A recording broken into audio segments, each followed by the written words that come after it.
All right, welcome everybody. This is the Iowa Ideas Human and Social Services track, and this is the Teens in Mental Health Crisis session. We're going to be talking a little bit about the continuous climb in teens needing access to mental health across the state and what creative partnerships are available right now in regard to that. A quick shout out to our sponsors for this session, or sponsor. It's ITC Midwest, so we're grateful for them for helping us to put all this on, and for all of our sponsors for helping us to have this wonderful event totally free. To the audience members, if you've got questions as our conversation goes on, please you can put those in Whova and I will see those, and we may or may not get to them. It'll depend how the conversation goes, but we will be watching for those, and hopefully we'll be able to talk about some of the questions you guys have as well.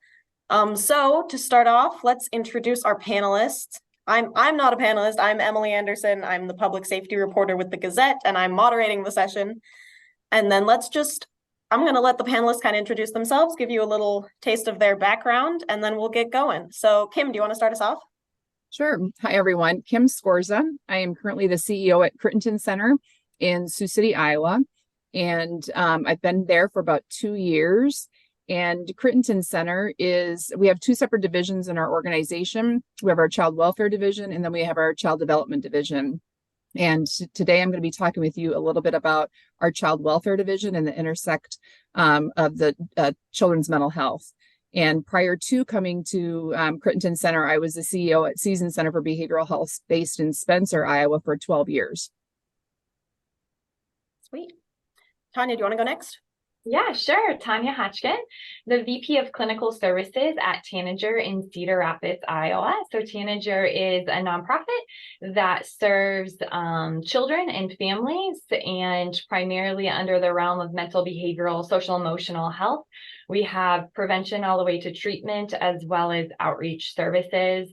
I am a trained therapist by trade, and say that I carry that with me everywhere I go, but have background and experience in residential treatment, PMIC services, did lots of groundwork social work, so FSRP, DHS work back in the day, and then became a therapist and did outpatient work, school-based work, and then have enjoyed a leadership journey to help make a difference and impact and influence for children and families. Awesome, thank you. And Rich. Good morning. I'm Rich Whitaker, the CEO of Vera French Community Mental Health Center.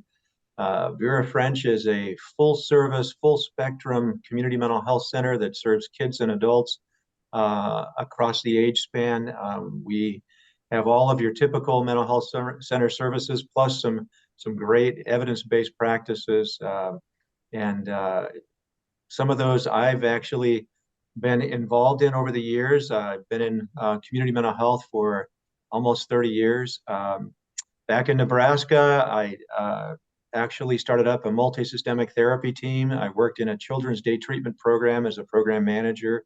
I did family therapy, and also started up some youth programs, intensive family preservation, tracker programs for kids on probation, stuff like that. So have some background that way. I've worked in Indiana as a CFO, and now for Vera French for 7 years, and really enjoy Iowa and getting to know all the great providers in Iowa through the Iowa Association for Community Providers. Fantastic. All right, so to get started, I'm going to start out with just a very general question open to the group, just to kind of get the conversation going. But what would you guys say right now is kind of the current state of teenage mental health treatment in Iowa from the work that you've done?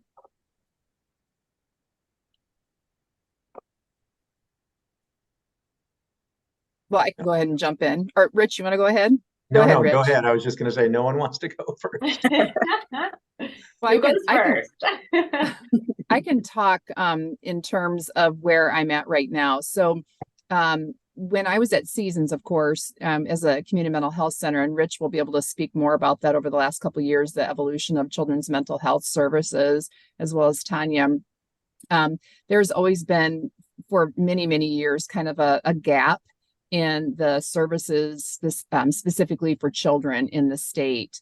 Going back, I mean, I've been a social worker now 35 years. And I think over the last probably 4 to 5 years, I've seen some things, some really positive things starting to happen in the state. It's taken a while to have that. There's more, I think there's more services that are starting to become available, like crisis stabilization for children, things like that. The place where I'm at right now, Crittenden Center, we run the largest shelter in the state for kids. And so we have 24 beds and we're full almost all the time. And the children which we see are the children that are really the top of the pyramid kids, because they have pretty severe mental health concerns and issues. And then to kind of coupled with that, they don't have families to live with. They don't have any safe place to be. They've been oftentimes removed, their rights have been terminated, and sometimes they've been adopted and then those adoptions have failed. So that compounds their mental health issues. And so we see our kids kind of languishing sometimes in the shelter. And as a social worker and as a mom and a grandma, I just really did not like seeing that happen to kids in our state. And so that was one of the big motivators for me to leave the CMHC and go into more residential work. And so we actually have, I would say, a therapeutic shelter, because we do a lot of we do what we call ARC, which is attachment regulation and competency.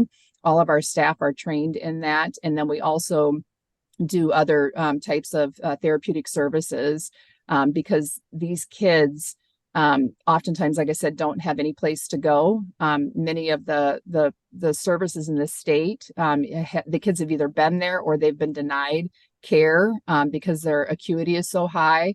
And so I think we've come a long ways in our state, but I do think we still have a ways to go, especially in meeting the needs, the really top of the pyramid kids that both have significant mental health issues and they're also involved in the child welfare system. Yeah, thank you. Any other thoughts building on that? Yeah, I mean, I can go next if this is kind of the order we're going. Rich, jump in at any time. I think you're talking about really the background and where we are. I feel like a lot of times we have conversations about pre-COVID and post-COVID. That's the kind of the way that we see the world now. I think that generationally, there are a lot of things that have changed. I mean, I think kids, teenagers in particularly's willingness to talk about mental health, to talk about symptomology has definitely increased a lot over the last decade, if you will. I think social media and seeing famous people be open and honest about their experiences with mental health has made it seem more okay to express needs related to mental health. But my greatest concern and where I see the state of teenage mental health right now is COVID caused a lot of social isolation, and on top of that, I think it cascaded a lot of awareness of the level of mental health symptomology that teenagers are experiencing. I think we know anxiety and depression are the two highest diagnoses that teens experience. I think that when you, and we're going to talk about this a lot today, I'm sure, have the means and access and the resources, some mental health, interventions are available to you. And then there's a lot of gaps around mental health care, and in particular for different demographics and different economic statuses. And so I think when we look at the continuum of services, and I'm sure Rich will talk about this, we have a long way to go when we think about teen mental health and meeting teens where they're at with the way that they're wanting to receive care, which doesn't look the way it looked 15, 20 years ago. So I think that's some background and just requiring us as a state, as providers, to be innovative and think about how we're willing to step up and meet these needs in ways that are not and have not been traditional. Right, Yeah, right. definitely. So go ahead, Rich. There, as has been said, there just aren't as many services specifically for teens. I mean, there's chat and text counseling services. There are some support groups out there. In the Quad Cities, we've got something called the Gray Matters Collective that specifically works with with teens both at high school and also with young adults at the college level. There are some home-based services. We'll talk probably more about this in terms of multi-systemic therapy and functional family therapy, which really are a different approach to treatment for teens with mental health concerns and behavioral health issues. But one of the things that really is probably more widely available, hopefully it's as available for high school students and teens as it is for younger children, but that's school-based therapy, school-based mental health services. According to the Scanlon Center for Mental Health, 16% of all youth ages 12 to 17 have a mental health disorder. 16%. I mean, that number just blows me away, because normally, you just think about people in their whole lifespan, you think about maybe 20% of people will have a mental health disorder. But no, right now, 16% have a mental health disorder, and less than half of them are receiving treatment. So we've got some serious work to do here in Iowa. Yeah, definitely. Thank you for that. There's several things that you guys touched on that I think we could dive into a little bit more, especially with the numbers and the stigma and how that's changed, like Tanya mentioned a little bit, and some other things. I do want to quickly touch on this question we got from an audience member. I think it's interesting. I hadn't this isn't something that I had any background on, but it says Iowa is no longer participating in the Youth Risk Behavior Survey, which provides nationally comparable data on youth health indicators, many of which focus on mental health. Can each panelist discuss how the loss of this data will impact their work moving forward? Is that something that you guys can talk about a little bit? Anytime we stop collecting data, I think that's a problem. And maybe there's an issue with how much work it takes to get that data, how many people are actually participating. I think Iowa needs more data, not less. We need to be more participatory in these kinds of data collection opportunities, because with that data, I think Tanya talked about gaps. We don't know what the gaps are unless we have the data to help us understand what needs to happen. And I partnered with a couple of other organizations to get multi-systemic therapy and functional family therapy on the Medicaid radar, get those paid by Medicaid through the legislature. But it was only because we could show that there was a gap, that really was available in 36 other states. Why not Iowa? And that there are so many youth and families that need those level of services. Without that youth behavior risk survey data, we're going to know less, not more. We're going to have more problems making the case for services that we don't currently yet provide. Are there other data gathering kind of systems in place in the state that you guys use? So there are these various surveys and census and data points that are happening, but it isn't as consistent as it needs to be. With the Children's Behavioral Health, this Children's Behavioral Health State System Board, they do have some data that we are collecting. It is getting better, but it's not necessarily system-wide, and not every provider is putting data into that system.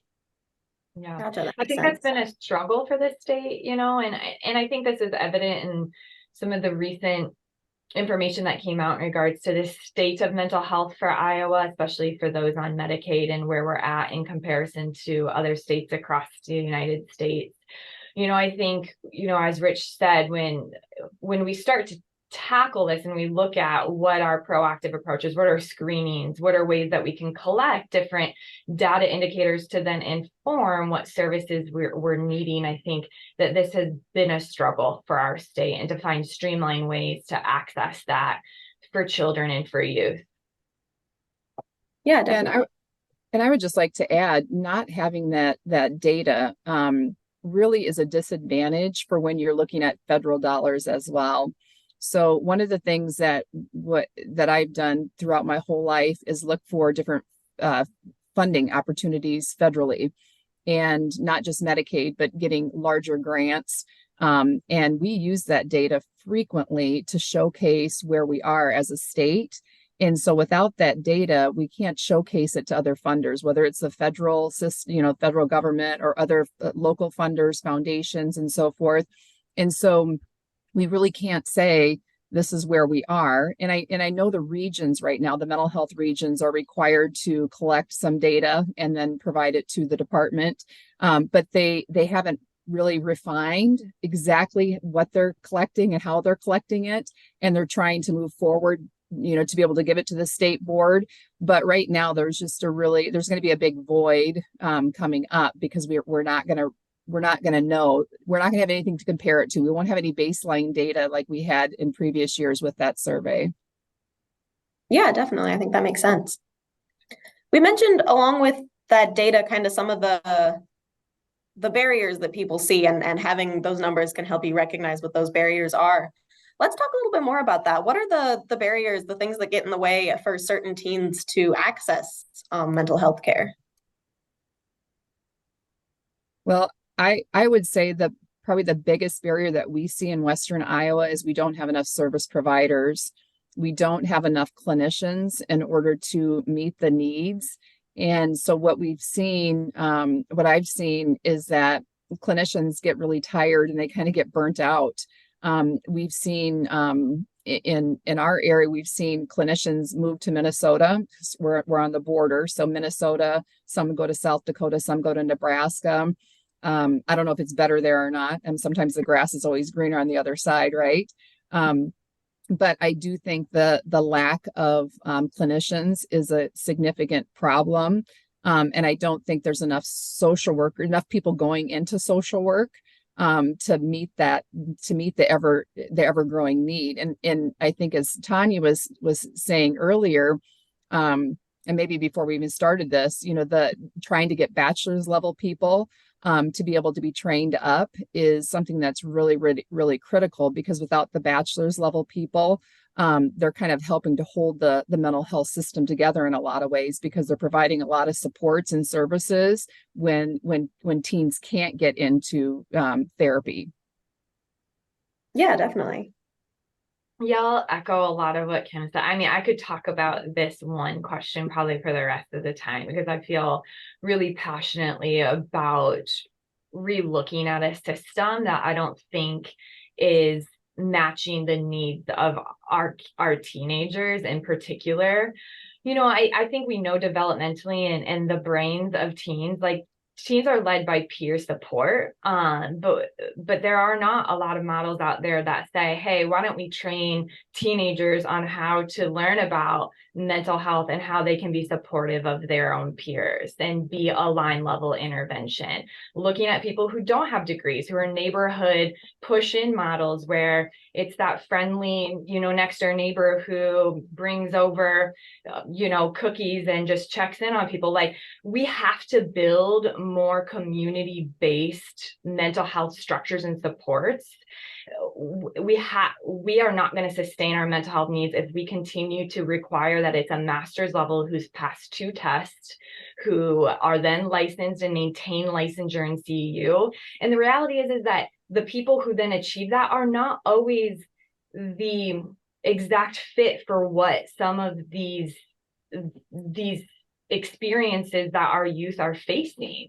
And so I'm a licensed therapist. Do I think licensed therapists are very, very important to the system? Absolutely, right? And I don't want to downplay the importance of evidence-based practices and modalities and good outcomes. Like, that stuff is all incredibly relevant to the system. It's just not the only piece of the system that we have to be considering.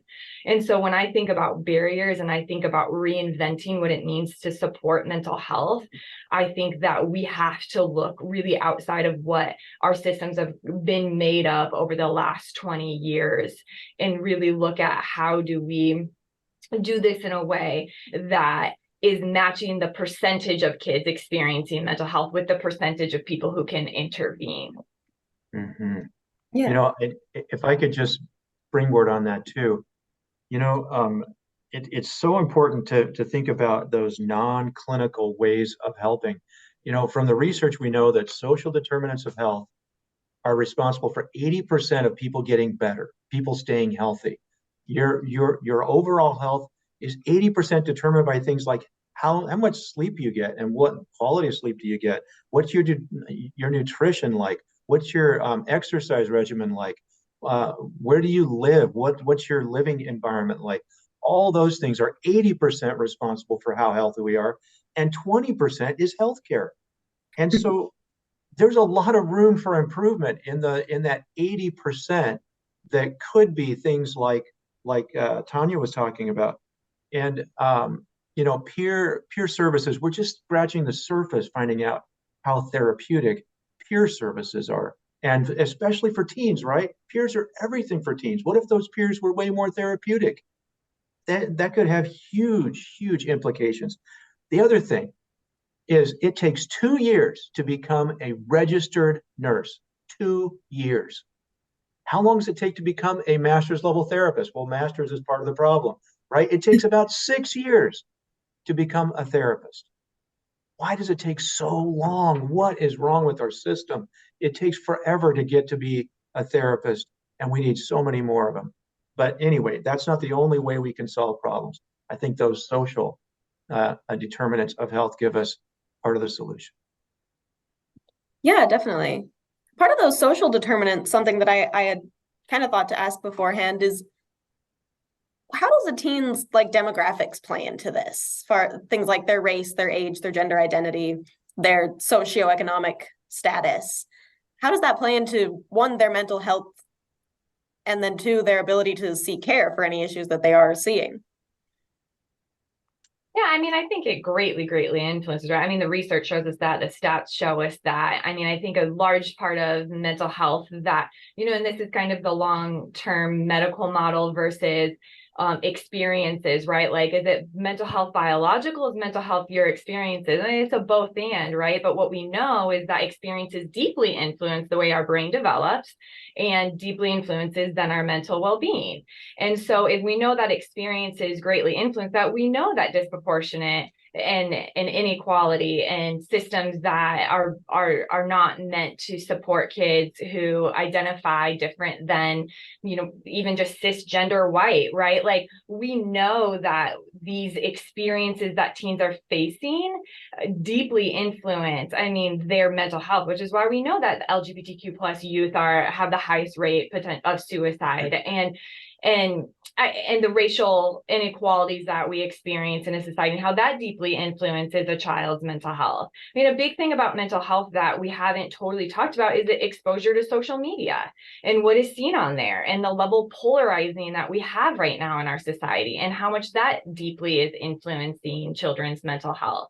I think that consistent exposure is influencing the brain and the way that the brain is responding, and all those, Rich talks about the social determinants of health. Like, it is impacting then my sleep, my, how I'm taking care of myself, and the access to resources. So I think, it would be negligent to say that all these factors aren't deeply influencing teens' mental health. Yeah, Absolutely. definitely. Oh, go ahead. I was just going to say, one of the things that we find in our work with high-risk teens in multisystemic therapy is their relationship with their parents. While teens will never admit this, their relationship with their parents is hugely impactful on their mental health. And so many teens get into risky behaviors and even law violations and stuff like that because of a really bad relationship with their parents. A really conflicted situation at home, it drives them out. And so that's one of the kind of founding principles of MST is you focus on that systemic aspect, and you don't just look internal. It's not all psychological and biological. There's so many of these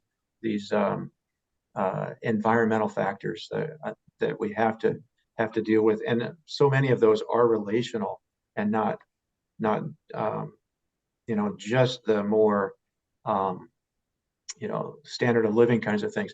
But I would also say that while a lot of times we want to point to some of the demographic kinds of things that point to culture and race and stuff like that. We know LGBTQ plus, boy, they've got a much higher rate of, for example, suicidality. In the most recent risk behavior survey, actually, youth risk behavior survey, they point to 50% compared to 6% of heterosexual youth. 50% of those who are LGBTQ plus are reporting suicidal ideation. And but when you strip away or kind of control for all of those variables, the one thing that really rises to the surface is poverty. Poverty is so tough, and some of our different categories experience more poverty on a more regular basis than others, and poverty is a common denominator for a lot of really serious mental illness. Yeah. Yeah, and I would just like to jump in here too, because I'm thinking about the kids at our shelter. There's such a disproportionate number of Black and brown youth in our shelter. I mean, we run anywhere between 65% of the kids there. And if you look at the state population, we're a pretty white state in general. And I agree with you, Rich. Poverty oftentimes drives a lot of decisions, I think, from the system perspective, and families just trying to make ends meet. And I think that's where there's the crossover also with mental health and substance abuse.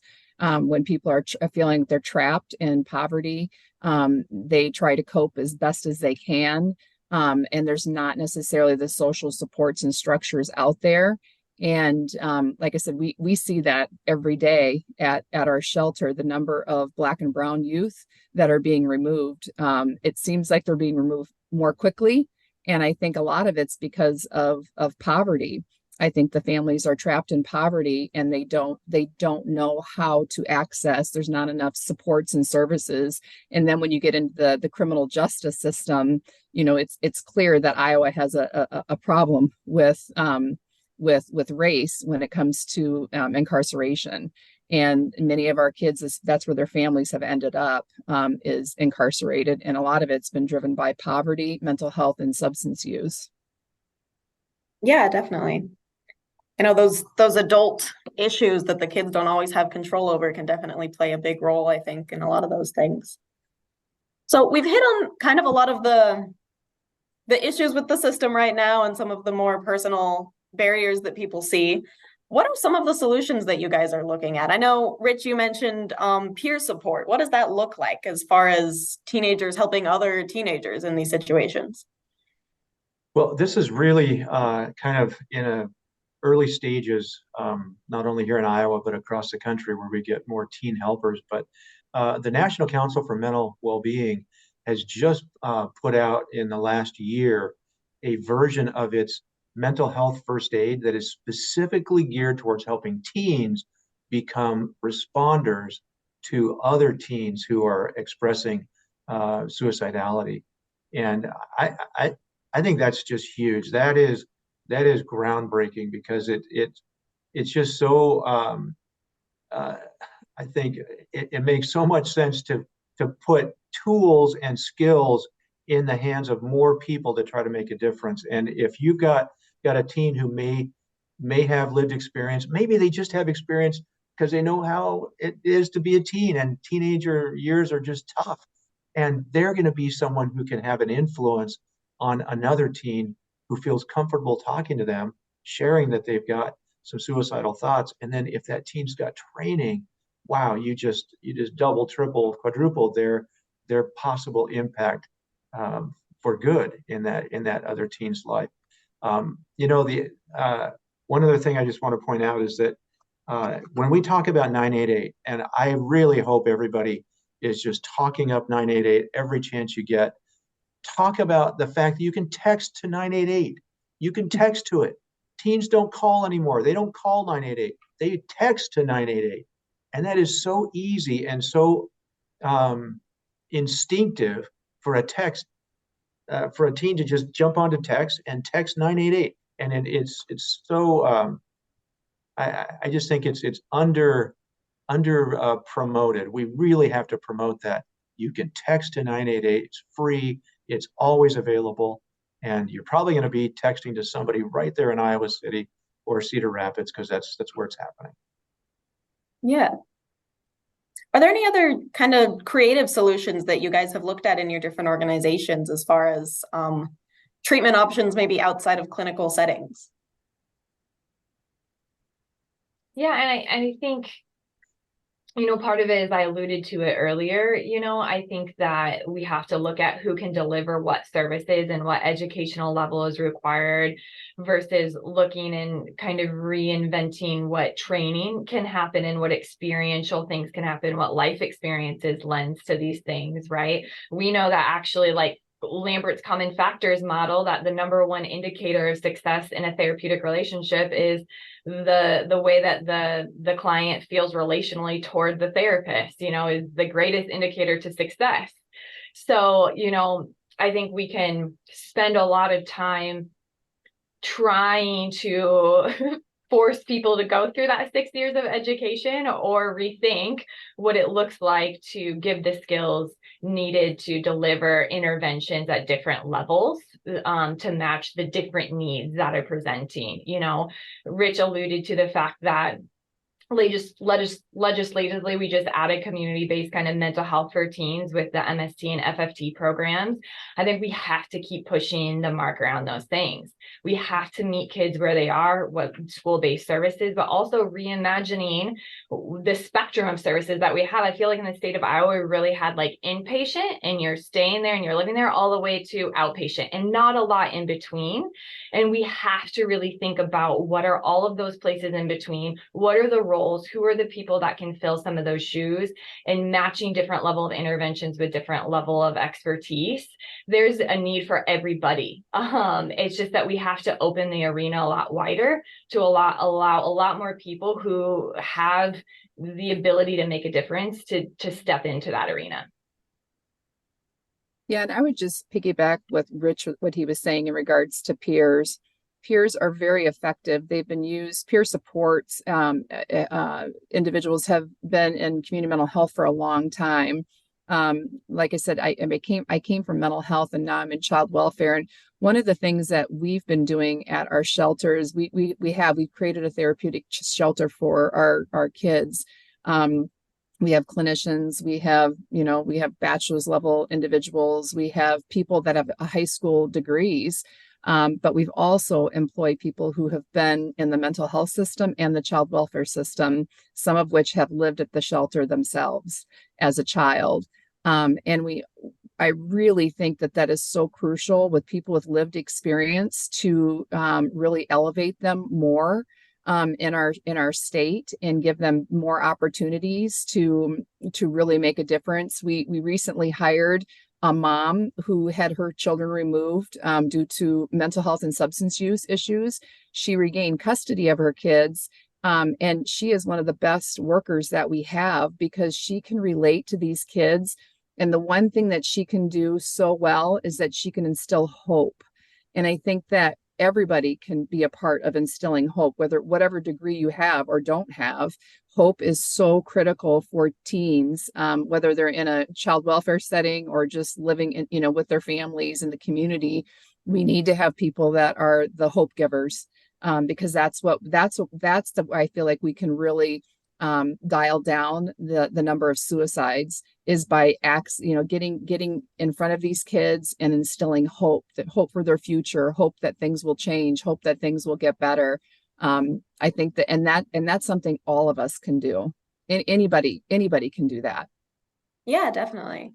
And I think especially, like you mentioned, with the peer support, being able to put someone in front of a teen who can say, I was where you are and now I'm doing fine, I'm thriving, can definitely instill that hope in people, I would imagine. With the peer support, I had a thought, and especially with the teen peer support that Rich was talking about. And I don't know, you said this is kind of a new thing that you're looking at, so I don't know that you have an answer to this necessarily yet, but I guess my question is, we see like adults working in mental health have regular burnout and struggle with that. So if you had a teen employed working with other teenagers who are experiencing mental health crises, what would be the approach to make sure that teenager that's being the peer support system isn't going to become overwhelmed with all of this, just the heaviness of it.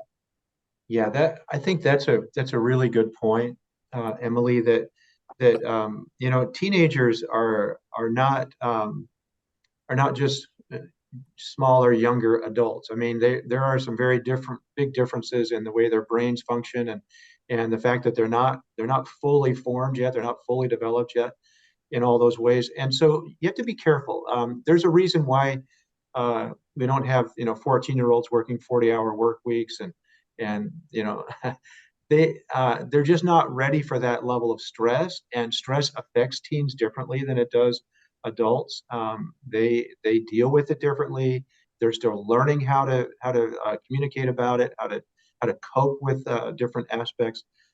So peer support helpers as a teen, that probably wouldn't be an after school job necessarily. It's probably going to be more like a volunteer situation, and very, very much infrequent, low hours kind of engagement. Because once again, it's hard enough being a teen, and now taking on the struggles and challenges of other teens in addition to my own. For most teens, you're asking for too much. So you got to be careful, with how much they do, and also be very sensitive. I think supervisors who oversee teens, or who work with that group, need to be sensitive adults who are trained to watch for signs of not just burnout, but also overload and stress that comes from trying to be a helper, because it's not easy, even for a very seasoned and long time trained adult. It can be tough, and there's got to be a good support system and all of that too. So some things to think about as we go that way. Yeah, I mean, I think it's a great question. I guess I never really saw it as like that these, like Rich alluded, like teens were like hired in this position. When I look at a lot of the peer support models, it's the reality that kids are already going to their friends with these things, but their friends don't know how to respond. They don't have either the education or the training, the knowledge, the resources. And I think that what that causes a lot of times then is then increased mental health for even the person that the other person is coming to, because now I don't know how to help you. And that causes a lot of then stress, right? And so it's more to, when I think about peer support models, like I think it's more of like giving teens knowledge, resources. We teach them about science, we teach them about math. Why wouldn't we teach people about mental health? Why wouldn't we teach people about the things that keep you healthy, right? Why wouldn't we teach people about, well, if a friend came to you and said these are your resources, this is what you could do, here are who you could lend them to, here's how you could respond to that. Because what we know about resilience is that when I feel an element of control, so a sense of agency or mastery over something, I'm more likely to be resilient. So for me, peer support models are like, let's get one, education out there to these teens who are seeking it on the internet already. So why not it come from reliable sources? And two, then giving them toolkits so that if friends do come to them for things, they have the ability to respond in a way that cultivates their own meaning and purpose, makes them feel like they could make a difference and help in that situation. Yeah, absolutely. I think that makes sense. Excellent. How have those, I guess you mentioned kind of teens looking on the internet for things, and I was just thinking about different age differences and generational differences. And how have you guys seen that you've had to, I guess, change your approaches, or not, but kind of what things are working differently for the new generation than previous groups? I guess, if that makes sense. I think for me in my practice, right, I see a lot of kids coming with like, well, I read this, so do I have this disorder? Or I took this quiz online, or I have this self-help, TikTok that I'm following, so I think a lot of ways it's really wonderful that they are seeking information. They want and are hungry for ways to to thrive and to do well in this world. I think, as caregivers, and this is again, like when we look at the system, right? Parents are a huge part of how they can influence their kids' mental health. As Rich even said, if there's not a positive relationship with your primary caregivers, you're more likely to have mental health. And so a huge intervention piece is supporting parents, giving parents resources and tools of how do you have a relationship with a teenager, because it's really hard. I say all the time, and when I'm doing trainings, I'm like, the brain is going through such synaptic connections that it actually mirrors a toddler when you're going through adolescence. So think how frustrating it is. We call it terrible twos. We should call it like terrible 16s too, because their brain is still going through a lot of like risky things, and that's developmentally appropriate. And then how do you support that in a way of a much bigger body who has resources that a toddler doesn't have? And so part of this system, in my opinion, is parents. And so a large part, that I think when we look at ways in which kids are accessing different information, a large part of it is helping parents understand what should you restrict for social media, what provisions should be in place, how should you be monitoring, how should you be having some really courageous conversations about things, right? I ask really hard things to my own kids at home, right, that are really uncomfortable about things like suicide and what they're seeing or hearing at school in regards to national disasters or wars or people dying, right? School violence, right? These things are the reality, and kids are exposed to it. And we have to be willing to give tools and resources of helping parents have these conversations and knowing what protective things to put in place to help making sure that they're a protective factor to their children's mental health and the things they're being exposed to. Yeah, definitely. What does parent involvement in mental health treatment look like for a lot of the systems that you guys have, that you work with? Well, one of the things that people are kind of surprised at is multisystemic therapy, which is super effective, long-term, short-term, any way you look at it, really actually mostly works with the parents and other systems and not directly with the youth. What's been found is that almost any youth, even at risk, high risk, drug using, gang involved, car stealing youth will thrive in an environment where you've got some key things happening, where you've got support, you've got accountability, you've got communication that's open, you've got caring and compassion. If you can create that in the home, that is just like legendary. That's going to create long-term success for that youth. And then branch that out to the school, to their peer system, to their extended family, the neighborhood, and then you've got a real recipe for success. And that's the whole foundation of multisystemic therapy, is looking at all those systems, and then you can see the youth start to thrive.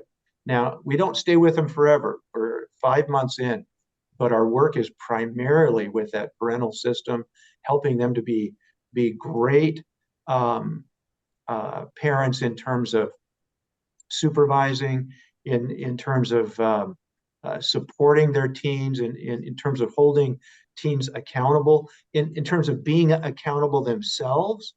And I love what Tanya was saying about parents being really part of the solution. They, a lot of times we want to blame parents and, oh, they're the problem. They're the ones why this youth is having such struggles.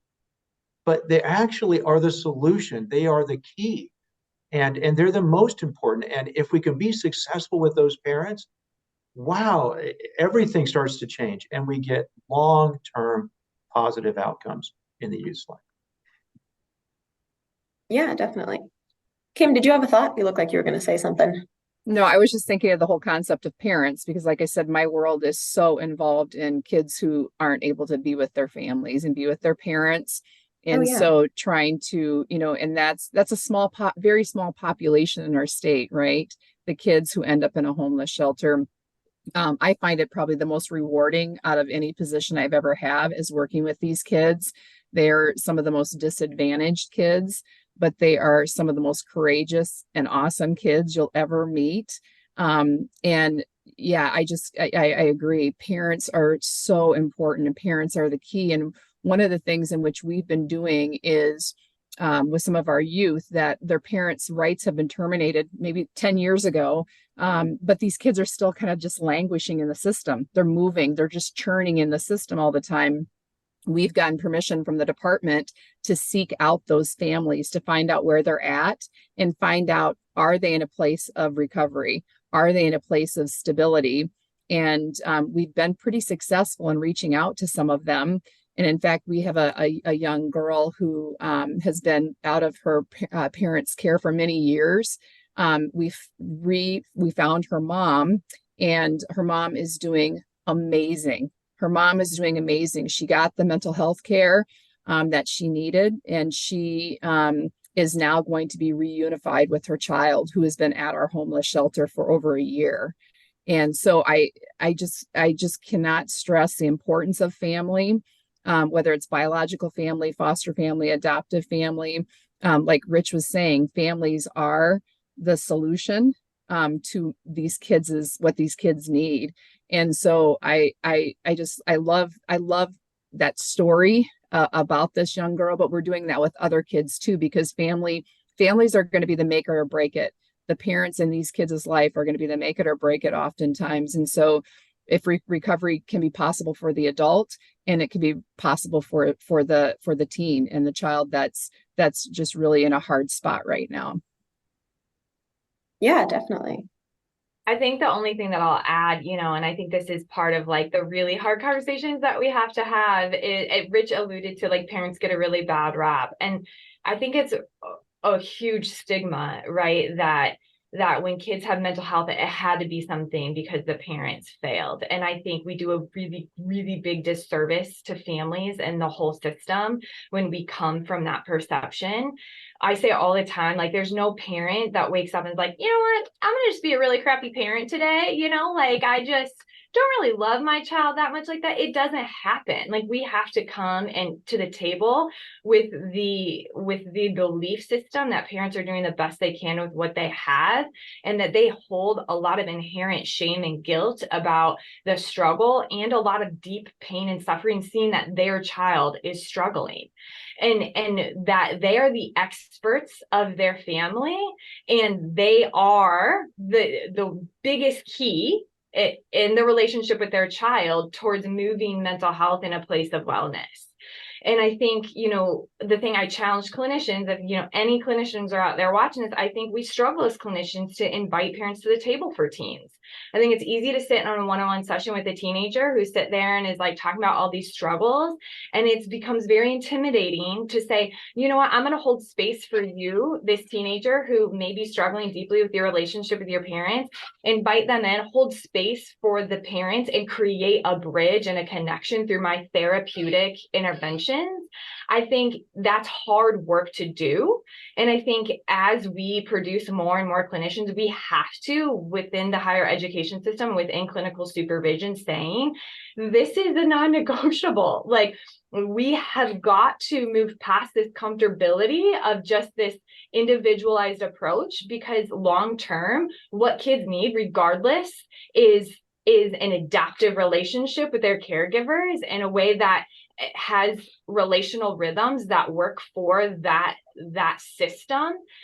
Just having cutoff, which, in marriage and family therapy terms, is worse for mental health than creating just boundaries and good communication and a deeper understanding for one another.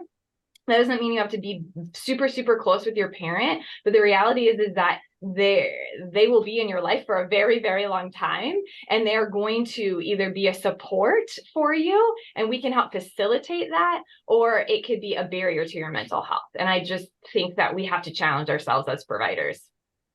I just want to make a plug here. Great comments, both of you. And what you said about understanding made me think about this book that I've got on my shelf. It's by Dr. Jerome Price. It's called Power and Compassion. And it's all about helping parents regain their power. But you know what? Parents are so key, and they're doing all they can, but they don't realize how much power they have in not being powerful. Yeah. being understanding, being compassionate, being loving, and being apologetic when it's appropriate. And actually being just consistent, right? Just consistent. But if you can have compassionate power and you can demonstrate that with your teen, it goes so far. And just helping parents realize how much of that positive kind of power they can have in their child's life is so okay, empowering, right? Parents all of a sudden realize, wow, I can actually make a difference. And I don't have to yell and scream and do all these kinds of negative things. I can do these positive things and it actually has a better outcome. Yeah.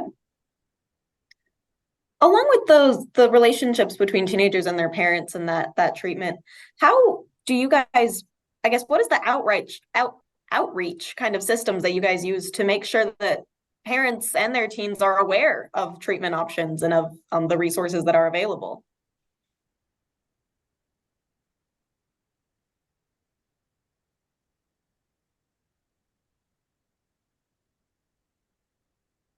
That I think that's part of the problem is people don't know what's available. Um, and honestly, I know that Tanager is starting up a multi-systemic therapy team. Vera French has one. We don't have any others in Iowa. There's the only two organizations so far that will have MST teams in the next year or so. But we do have functional family therapy. We haven't talked very much about it, but it's a sister program to multi-systemic therapy and functional family therapy, largely provided through a group called Families First. Um, they do have a little bit more footholds in Iowa. That's an option. And I just can't say enough about 988. Teach youth to text 988. It's a way to get help. Unfortunately, even the 988 folks, as good as they are, they still want to refer back to a local resource. And so much of that resource, thank goodness, because we've got some proactive folks all over the state, are going to be available in their own high schools through school-based therapy, school mental health. And actually, I don't know what you've got, Kim, but I know that Tanya has an incredible school-based therapy program. In fact, I would like our program to be as good as your program, Tanya, because you just have it down. You guys have figured it out over there at Tanager. Thanks, Yeah, Rich. Western Iowa, when I was at Seasons, we were in several schools providing school-based therapy and supports and resources. We did some skill groups and things like that. It does become a little tricky when you're doing school-based work because the family is the key, right? We need to be able to have access to the parents, and that always it's good to have school-based therapy, but you need to somehow figure out how to get the parents involved as well. For us, we at our shelter, we have our own school now. And so we provide, supports to the youth. And then when they leave, we also want to connect them up with the CMHCs. Typically, that's where we refer our youth to community mental health centers or other private practitioners.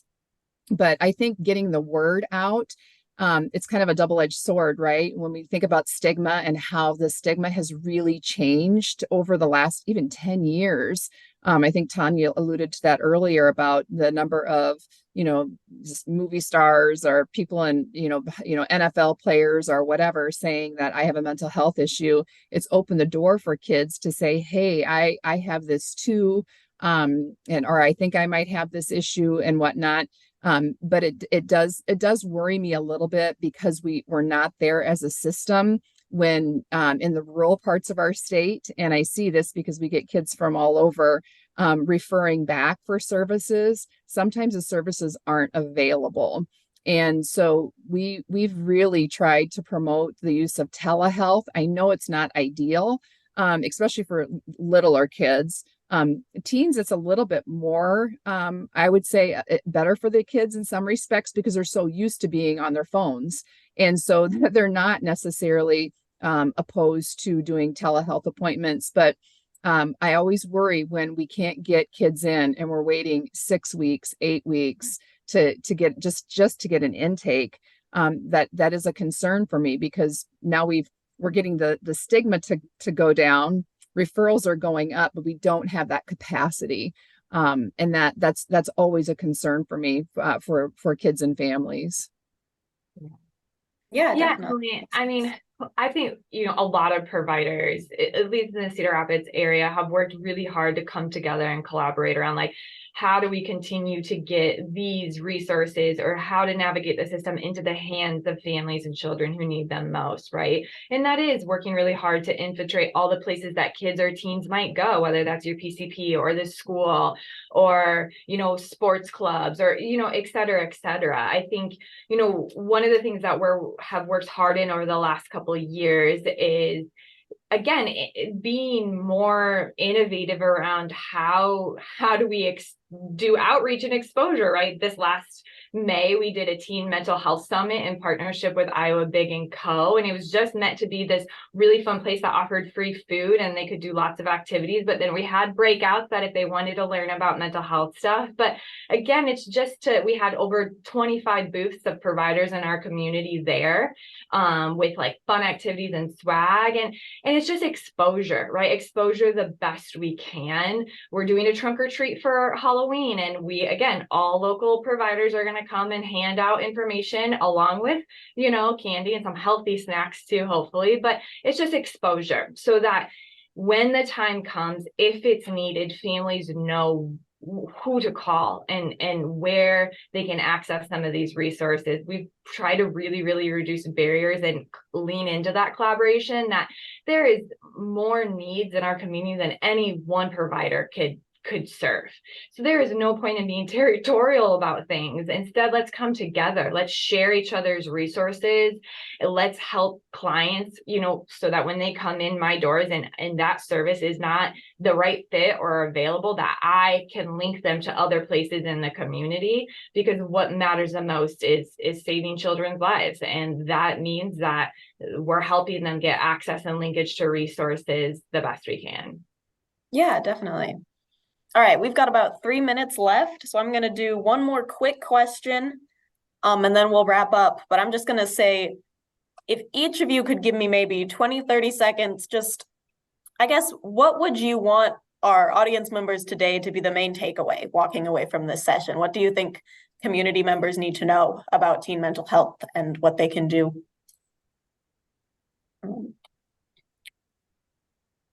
Whoever wants to jump in first, or... I would say go out and be hope instillers. Everybody here, you don't need any degree, you don't need anything. You can go out and be a listening ear, be available, be kind, and instill hope in our teenagers. Hope for the future, hope for change. I think that is the number one thing that can advance children's mental health, is providing them with an adult that listens, that cares, and instills hope in them. Thank you. Yeah, I kind of echo the same sentiment, but really it just takes a village, right? And so be a part of that village, however you can be, whether that's advocacy, volunteering, be a big brothers, big sisters, like donate. I mean, however you can be part of that village. I think the only little tiny like 10-second caveat is be that smiling face to a kid that, teenagers are in our communities. They're at a skate park. Some of them are being ornery. Some of them are doing things that we don't approve of grown-ups. We can go by and roll our eyes and be frustrated, or we can stop and say, hey guys, like, what's going on? And be a smiling face and offer, any piece of yourself to just making a difference. We're just all part of the solution. And I think the more we can come together with that mentality, the more that we're going to be able to lift up and help. Thank you. Totally agree with both of those thoughts. I would just add one other thing, and that is that I think we underestimate how much teens can do, how much they can help, how much they can be part of the solution. And I think engaging teens, giving them the training they need, so that because they're super able to and maybe willing to do something if they know what what they can do if we give them the training. And so let's engage teens more in being part of the solution, not just treat them as the problem. You know, with the high-risk teens, at-risk teens that we work with, let's think about them being part of the solution. Give them a voice, listen to them, and then give them a way that they can contribute. Give them the training that they need so they can actually make a difference.